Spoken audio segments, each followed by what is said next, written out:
My favorite video of the day. You can't say David Wolf isn't a good sport. Check this out. The elementary school principal in Austin, Minnesota, let kids duct tape him to a wall to raise money for a new mascot costume. Kids had to pay 50 cents for each strip of tape. Other staff members will get the same sticky treatment throughout the week, and the mascot will get a custom-made outfit once $1,000 is raised. And that's some good tape there. It is literally holding him off of the ground. I love it. Gonna have to know what brand they get so I can use that in my own home. Hi, everyone, and thank you for waking up with us on this Tuesday morning. I'm Jordan Schreier here with Lisa Bedell. We're just getting started with your news and weather to the top of the hour to help you plan your day. A western South Dakota sheriff says searchers have found no traces of a missing 9-year-old girl who ran away from a residential youth home near Rapid City. He says this girl, Serenity Denard, left the Rockerville facility around 11 Sunday morning without a coat. The director says Serenity was playing in the gym inside the facility when she ran away from staff. Investigators are talking with the couple who last saw the girl near the children's home in hopes of getting a better idea of where the girl was headed. An elderly Minnesota woman says there's no doubt about it. Her neighbor's dog saved her life on a dangerously cold day. Tim Kerfman of Alexandria was taking out the garbage with his black lab last Monday when the dog alerted him to something next door. Kerfman followed midnight the dog around a large snowbank and found his 87-year-old neighbor lying in the snow. She had fallen while trying to fill her bird feeder and couldn't get up because her gloves were wet and she didn't have enough strength in her fingers to push herself up. Now, she had been there for at least 30 minutes in that below-zero weather. Luckily, the woman was not seriously hurt, but she does say this dog is now her new hero. 10 minutes before 7, and once again, it is a dangerously cold start to our day.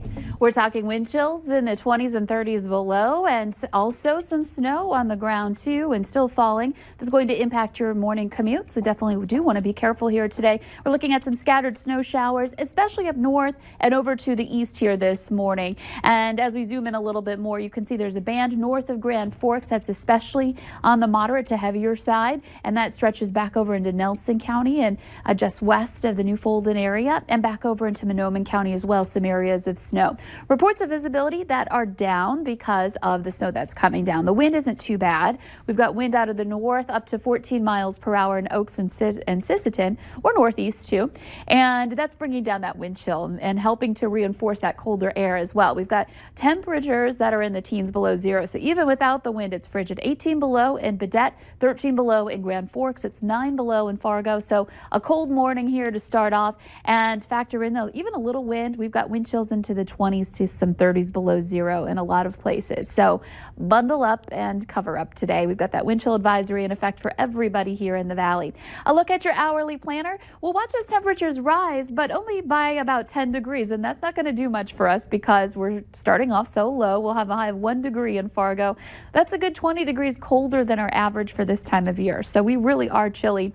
And heading into tonight, more snow moves in, and we'll see some of that move in a little sooner than that out west, and this will be some snow that accumulates once again through the overnight hours and into tomorrow. So some of us, in fact many of us, could see about an inch of snow and a couple of pockets in that 2 to 3 inch range. It'll be scattered, so there will be places that don't get much at all, but if you do happen to get one of those bursts of snow overnight tonight, you'll end up with a couple of inches to have to shovel tomorrow. Heading into Wednesday, we get a little break, and then the next round moves in. This one a little more potent. It packs a little bit more moisture with it too. The big question is how far north into the valley will it make it? And if it does, we're talking another 6 inches of snow event possibly for us Wednesday and into Thursday. So that's something to watch with much colder air to follow as we head into Friday. Let's check in now with Al. Well, Lisa, this is one of those days, folks, where you're going to want to be extra careful when you hit the roads. We're calling it sneaky slippery. You don't see it. It doesn't look like things are icy, and then all of a sudden you run across something and you find yourself in the ditch or worse. So make sure that you're looking out for this black ice, sneaky, slippery conditions. The interstate ramps this morning are really pretty slippery. Most of the ones that I've been on this morning, that light snow, the flurries that we've been getting, it looks like it's pretty much ended now, but that's definitely contributing to it as well, so make sure you're looking out for that. Crash on the Red River Bridge, westbound Interstate 94, State Patrol, County Sheriff's there.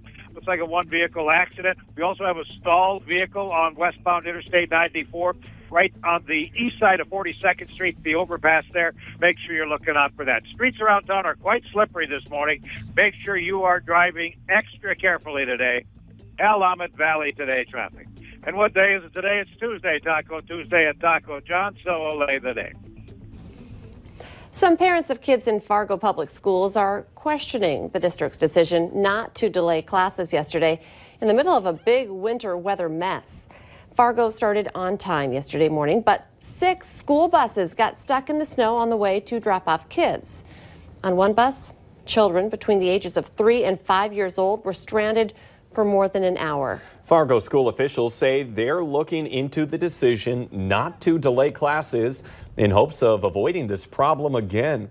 Another part of the issue yesterday morning was that the district's snow removal contractor didn't get all of the parking lots cleared before the buses arrived. The district's ground crews had to step in and then help finish the job.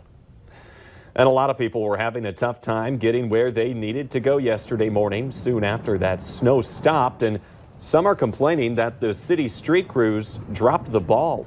But city officials, they don't see it that way, even though the morning commute was a rough one. Fargo, West Fargo, and Moorhead all operate pretty much the same way. Street crews clear emergency routes and main roads first, then move into residential neighborhoods to clear those streets. The timing of yesterday's snow was also a factor.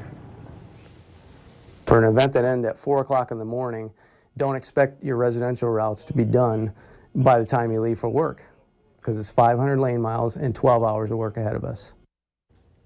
City workers were preparing for Monday's snow since last Friday by pushing back the drifts and then salting the roads. Heating contractors in the FM area are very busy with calls of heat loss during some of these coldest days of the season.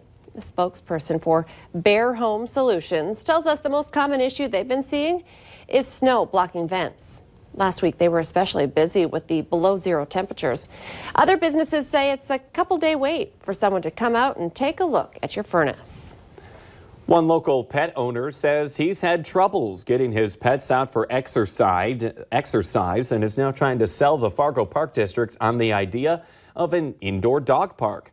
Dr. Paul Striegel with Animal Health Clinic says the idea could help pets move around like they need to and still keep them safe from the cold, snow, and ice. The Fargo Park District is researching the idea now of that indoor dog park. Safety in the home is a priority for many people, and here's a tool that you might be hearing about for the first time, and it's free.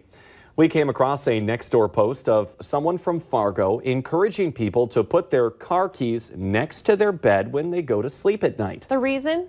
If you hear anything strange outside your home, or if you think someone's trying to break in, you can hit the panic button on the keys. The sound can scare off an intruder and maybe even catch the attention of your neighbors. Police officers that we talked with say while this is a good idea, an even better idea is always securing your home at night. The day known for romance and love is just around the corner. But if you're still in search for that perfect Valentine's Day gift, we can help. The Valley Today's Abby Furchner joins us this morning with some unique ideas. Good morning, you guys. I'm here at Grateful Grateful's on Cheyenne Street in West Fargo, and I'm joined by co-owner Danny Gilseth. And we have a lot of different options in front of us. But really quickly, I just want to talk about how you can come in and customize or just buy one of these products as well. You don't have to create a whole crate. Right. Like we said, Valentine's Day is the day of the year devoted to really showing your special someone your love, whether it be a card, whether it be some chocolates, or whether it be maybe a full-on crate full. So many different options here, from anything from a sweet mug like this. So many different options. You can get the cup alone with the treats in it. You can get the full crate. You can really customize them any way you like. I love like the little hug in a mug almost. Like that's just what it is. It is. Yes. It's just a cozy, sweet hug in a mug, and it's something that's going to last. You're going to have it and see it every day and think of that someone that gave it to you. Absolutely. But especially for the boys too, it's kind of fun to really spice it up and really go all out for them sometimes too. It really is. Sometimes you just don't know what to do for your guy for Valentine's Day. This is just a great option. It's a mix of some of their favorite treats. Like I said, those those smoked pistachios, the jerky, treats for pampering himself, maybe so many different options. There really is. So this is just one way to get out of that rut of just like the chocolate and card or jewelry and really spice it up this Valentine's Day. Yeah, flowers die. Those warm fuzzy socks will keep you warm all winter long. And you know what? You can't eat flowers, but you can eat those pistachios and that jerky. So yes, you can. Win for everybody right there. Thank you, Abby. Let's get her. Oh, shoot, we cut her off. Just kidding.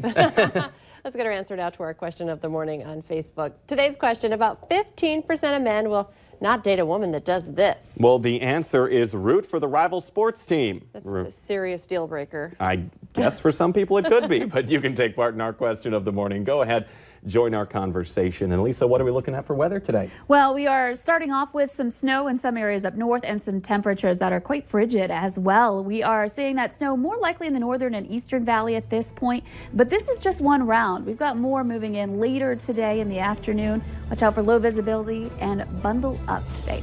The Today Show and CBS This Morning are just about to start, but the Valley Today rolls on. Join us for more live up-to-the-minute news and weather right now on the Fargo